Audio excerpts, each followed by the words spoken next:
I've only got a 14-inch to demonstrate in this video, but we'll have to make do with that. So, soapy washer, right?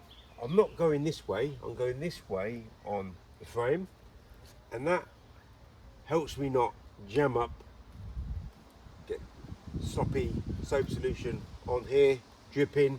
Even when I make my pass in with my squeegee, it will just drip straight afterwards.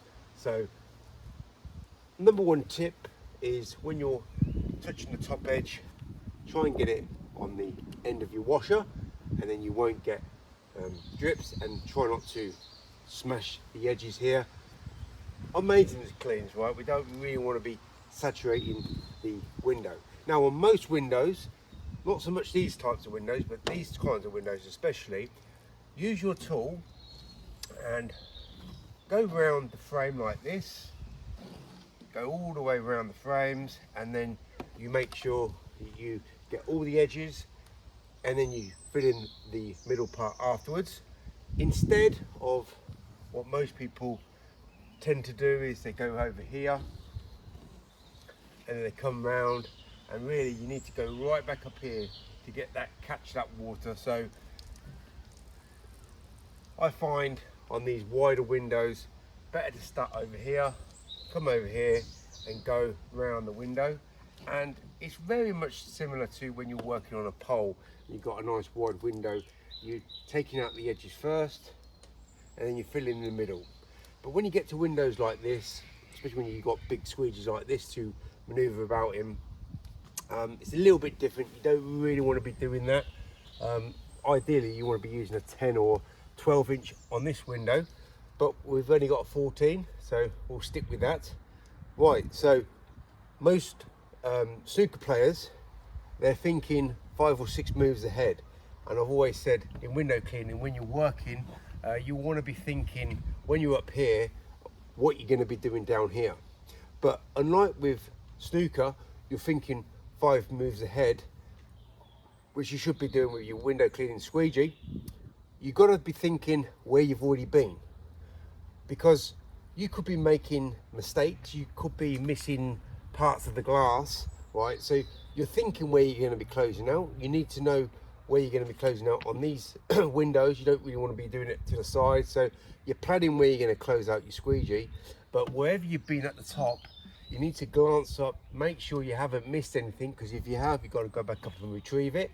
So not only are you thinking several moves ahead, you've got to make sure you haven't made any mistakes where you've already been.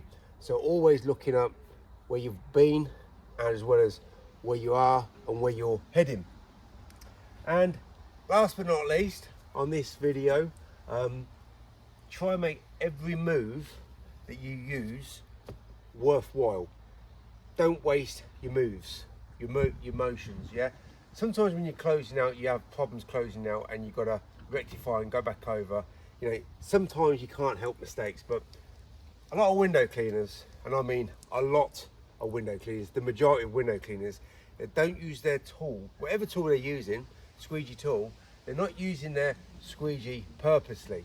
So I've got my angles, I've got my, on this particular window I need to be going flush. I want to be getting as much coverage as possible with my squeegee. I don't want to be going over the same places numerous times.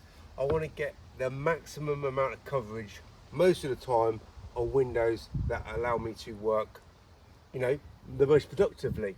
Some windows you can't work the most productively because they're very difficult to work on.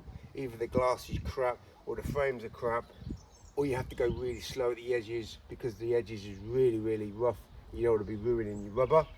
But on this window, I want to be focusing my tool, getting the most out of the size that I've got, instead of going up and over and really taking my time and going back over places where I've missed. Could be a solution thing, could be the rubber thing, it could be dirt on the glass, or it could be you're just a lousy performing window cleaner. So those 4 tips hopefully will get your squeegee techniques and abilities to the next level. So I don't really want to be starting over here on this size window. I want to be starting here, and I want to use that length to the best ability, because I want to be literally 5 to 10 times quicker than the local lousy performing window cleaner. And last but not least, I've got the soap solution, just normal decent dish soap that won't drip, that will give a good clean, a thorough clean, so I can put my tool in the right place at the right time, hopefully once, and once every single time, and just not make mistakes that you see everywhere people make.